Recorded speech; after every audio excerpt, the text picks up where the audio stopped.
Христос воскресе, дорогие друзья!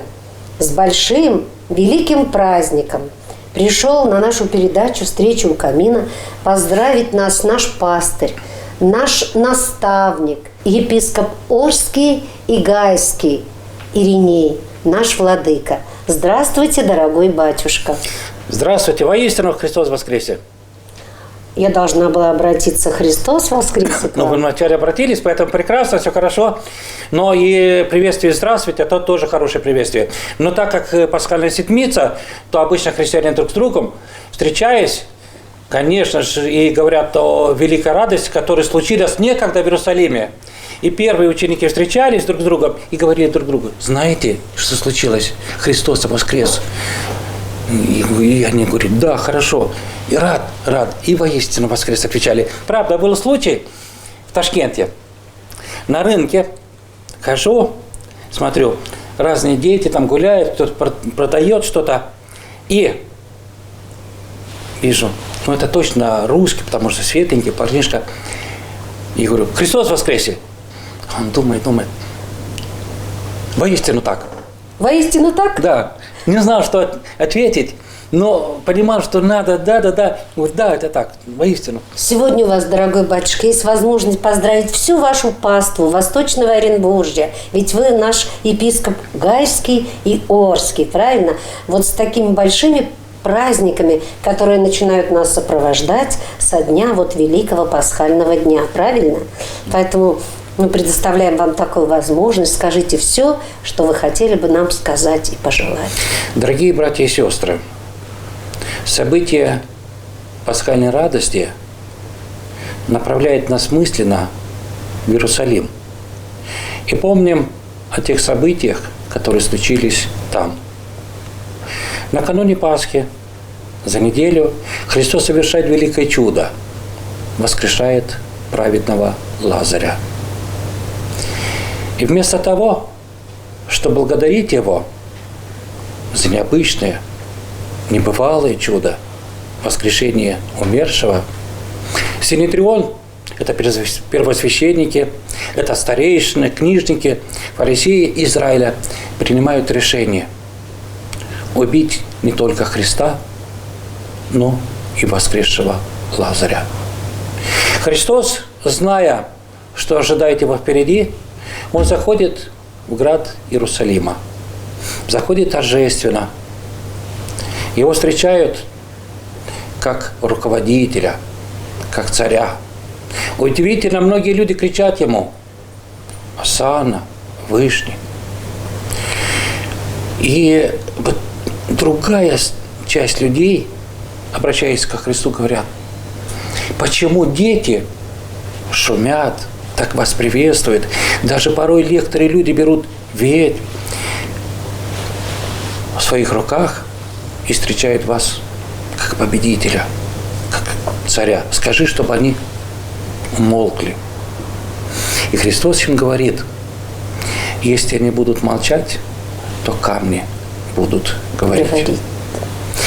И дальше мы видим, если Христос заходит, встречают, принимает Его, а дальше начинается Страстная Седмица.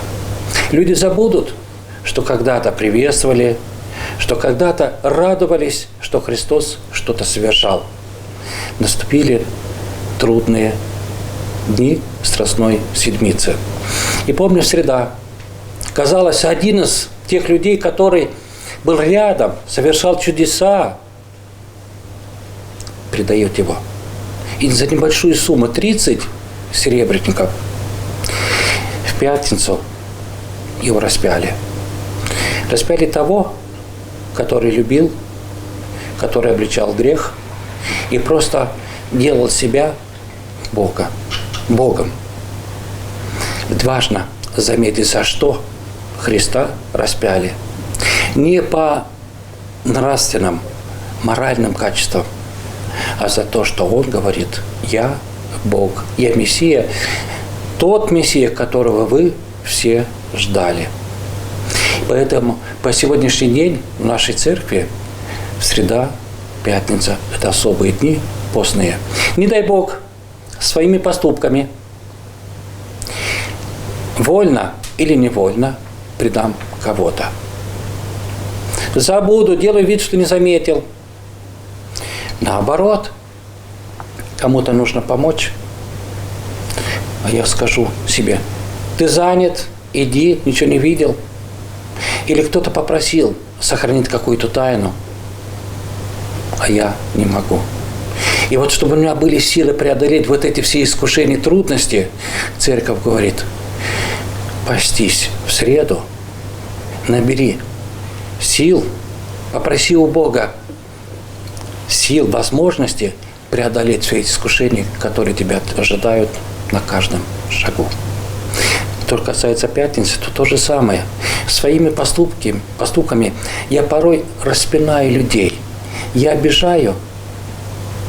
И чтобы так не продолжал жить, я говорю: Господи, помоги мне преодолеть все искушения, которые есть на моем пути. Не следовать ни Иуде, ни тем воинам, которые распяли Христа.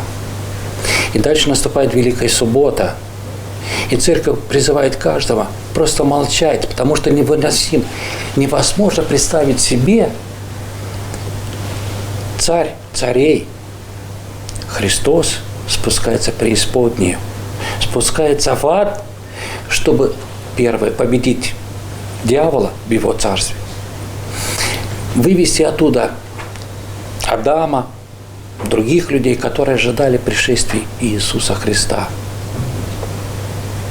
Дать возможность каждому из нас, и по той еще причине Христос спускается и побеждает смерть, чтобы и мы имели надежду на общее воскресение, которое наступит рано или поздно. Сначала, возможно, наступит мой конец, а через какое-то время наступит и момент всеобщего воскресения и, конечно, всеобщего суда. Итак, церковь говорит, на протяжении многих дней держали пост, прощали близкому, просили прощения у многих людей, несли подвиги молитвенные, духовные, нравственные. А за всем этим стоит особый момент воскресения из мертвых Иисуса Христа, Пасха Христова. И вот ради Пасхи все эти подвиги, ради воскресения Христа все наши, казалось, лишения.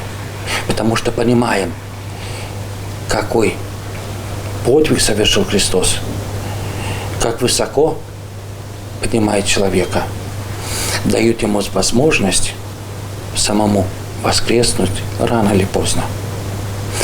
Встречался со многими людьми, и многие радуются тому, что наступает Пасха, и имеют возможность сказать друг другу: Христос воскресе, воистину воскресе. Вот этому моменту радуются. Посмотрите, как люди ведут себя в храме.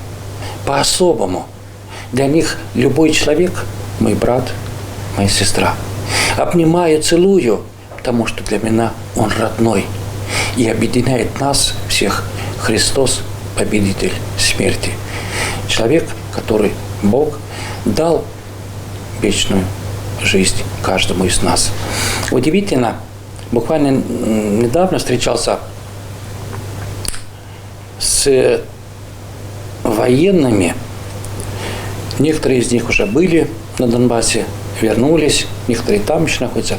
И вот он рассказывает, намного легче пережить, находиться там, где проходят военные действия, тем людям, у которых есть вера в Бога. И за тех людей, которые молятся здесь. Им намного легче там. И у каждого из них есть надежда. Я могу даже сегодня потерять свою жизнь, но я знаю, что я приобретаю что-то. И есть надежда на общее воскресение. И хуже, когда у человека нет ничего. Я живу ради сегодняшнего дня, значит, должен стремиться поступать так, как поступали, или как размышляли древние люди. Я украл, это хорошо, у меня украли, это плохо. По этому принципу, увы, некоторые люди живут. Христиане как раз поступают и всегда должны были поступать иначе. Твои страдания, мои страдания, твои радости, мои радости. Если каждый послушает апостола Павла, а он как раз к этому и призывает, и вас радоваться с радующими и плакать с плачущими, страдания окружающих людей станут намного меньше. Я помогаю нести крест того человека. Я протягиваю руку, ему становится легче. И какая радость по-настоящему наступает у человека, который видит рядом со мной не просто пришли люди, которые должны меня поздравить, и при этом говорят, чем я хуже. Почему этого назначили? На этого обратили внимание, а не на меня.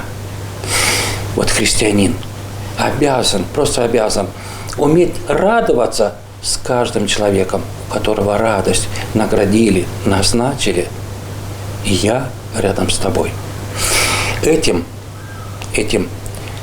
мы благодарны Христу, который дал нам и заповеди, и, конечно, воскрес из мертвых. И ради этой воскресной минуты я должен уметь прощать, любить, радоваться и скорбеть. По этой причине, с того момента, как Христос воскрес, каждый встречается, обнимает друг друга и говорит: радость моя, Христос воскресе. Воистину воскресе. Под такой небольшой звон. Батюшка, а вот я недавно услышала такую вещь. Есть же Иисусова молитва. А мне еще одну вот подсказали. Вот, говорит, вспоминай такие слова. Без Бога я ничто. Можно действительно вот так вот себе такие слова говорить? Священное Писание передает нам разные моменты, когда Христос слушал тех людей, которые обращались к Нему. И помним, был слепой на дороге, услышал, что кто-то проходит мимо, что-то случилось, потому что шум. Спрашивает, что?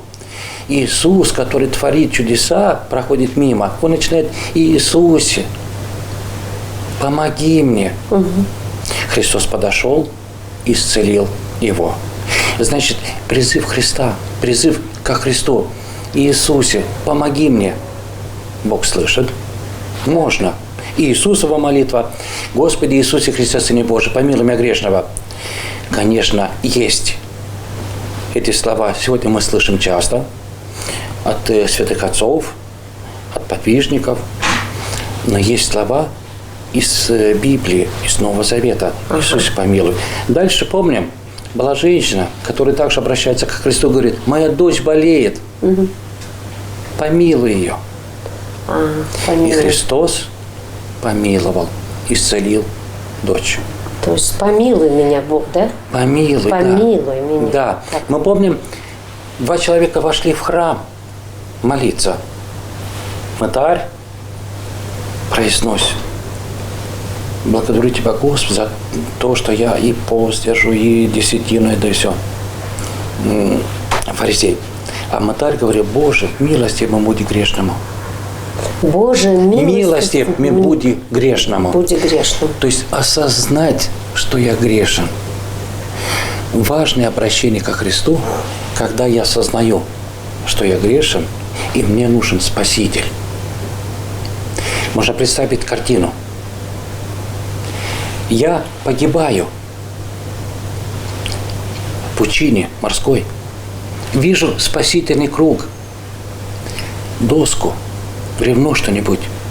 Я стараюсь доплыть, зная, что там спасение. Так и христианин обращается к Христу как к Спасителю. Помоги мне. Помоги мне, Господи, потому что я погибаю. Важно увидеть грех в себе. Конечно. Но важнее начинать бороться с этим грехом, стать лучше, и улучшение в лучшую сторону должны заметить окружающие люди.